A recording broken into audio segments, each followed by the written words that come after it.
Bonjour, morning brief du 1er février 2019.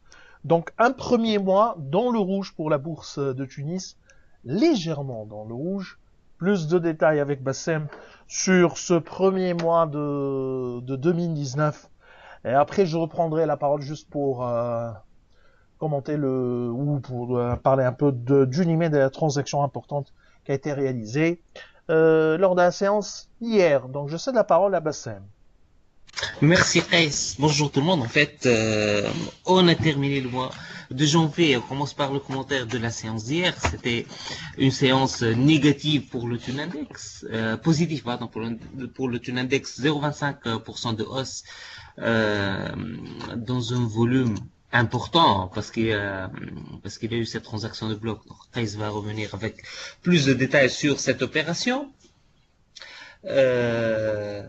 Hier, c'était une journée marquée par une opération importante sur le titre SPEC. Donc, c'était euh, une application au cours de la séance. Donc, c'est pour ça qu'on a un volume de 984 000 dinars.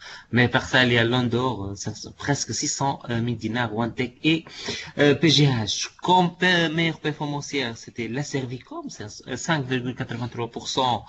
Le titre, il a repris un peu les couleurs, mais la situation reste difficile.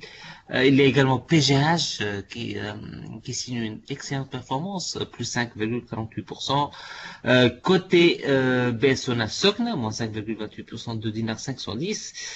Et Carta Cement, encore une fois, qui perd de 91% à 1 dinar 330.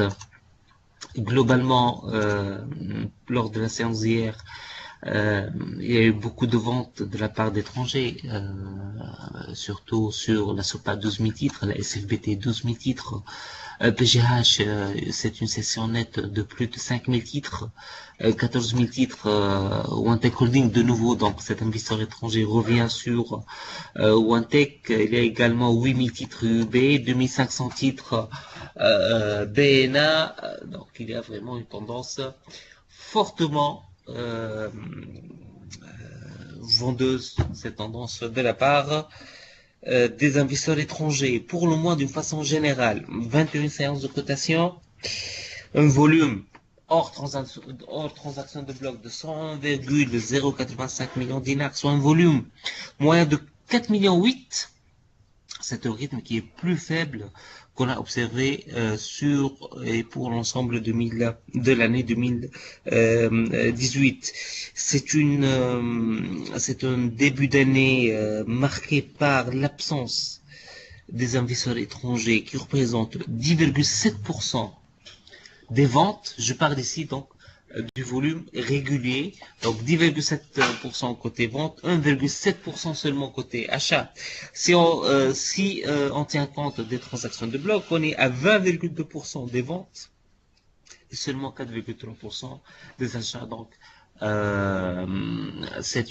a vu cette tendance de la part des étrangers sur la place de Tunis en 2018, mais le rythme s'est accentué durant ce mois de janvier.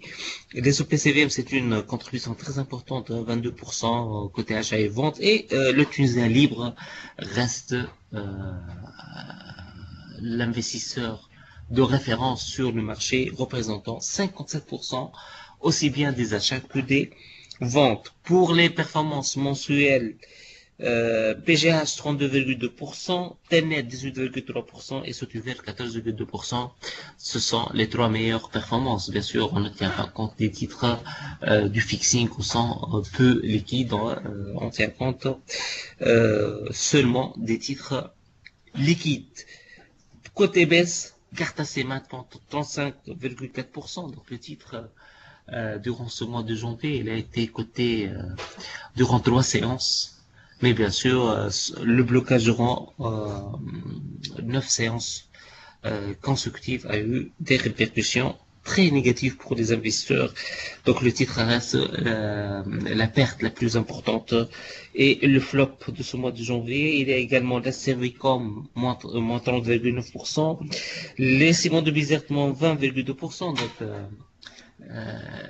les cimenteries dominent les baisses, et il y a Assurance Salim qui a perdu moins 19,4%, en dépit des chiffres relativement bons de l'assureur. Mais la tendance elle est très négative sur le marché sur ce début d'année. Je cède la parole à Chris. Merci Bassem. Donc hier, il y a quatre transactions de blocs qui ont été réalisées pour un montant total de plus de 24 millions de dinars sur le titre Unimed. Donc, si on regarde la structure de capital, on comprend qu'il s'agit de Blackney, qui est sorti qui sort donc du capital, qui aurait pu acheter ces 24 millions. On verra. Il y aura, sinon, si c'est Sharfeddin, il y aura la déclaration des parties, déclaration importante. Si c'est un autre investisseur, il y aura un franchissement de seuil, déclaration de franchissement de seuil. Donc, on connaîtra qui a pu racheter ces 9,9% du capital d'Unimed. Le prix 8 dinars 5 il n'est pas mal. Hein. C'est un prix moyen, du moins, ce que soit pu calculer, un prix moyen de 8 dinars 5, c'est un bon prix pour Unimed, qui est une valeur. Nous, on est convaincu que c'est une valeur qui mérite d'être regardée en 2019. Je vous remercie pour votre attention. Je vous donne rendez-vous pour lundi prochain et je vous souhaite bien sûr un bon week-end. Au revoir.